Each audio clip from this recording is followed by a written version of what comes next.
قالت أنا كنت مشتيش، وعدني إنه بيتزوجني حتى لو سوى معي، وارتكب الخطيئة معاها وجلس يوعدها أنا بتزوجك وأنا بغطي خطأي ومدري إيش، مستحيل أفلتك لغيري.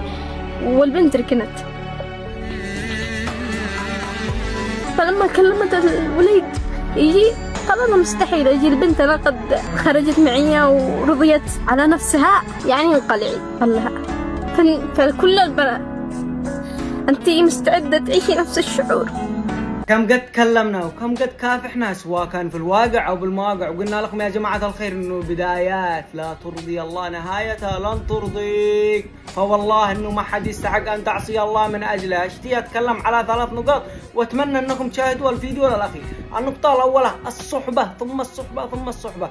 انتبهوا تصاحبوا بنات سوق، البنات السوق هذن والله إن نفعلها على مجتمعنا لأنها بتوديك في 60 داهية. ثانيا الأهالي الذي ما بيشوفوا بناتهم إيش بيسوون، قربوا من بناتكم، شوفوا إيش ناقصن، شوفوا من بتساير، شوفوا معاه من بتروح، شوفوا معاه من بتخرج، بالمختصر اشبعوهن حنان، هذا مش عيب بالعكس. ثالثا نعرفوا إن إحنا في مجتمع قبلي وعند هذول الحاجات خط أحمر. اعرفوا إنه إذا ما متي بعد الفعل اللي تفعليها أكيد إنه بيتم معاملتك أوسخ وأقذر التعامل الذي بيتم معاملتها في الدنيا كلها، هذا إذا ما متي. فبالأخير إن الله يمهل ولا يهمل.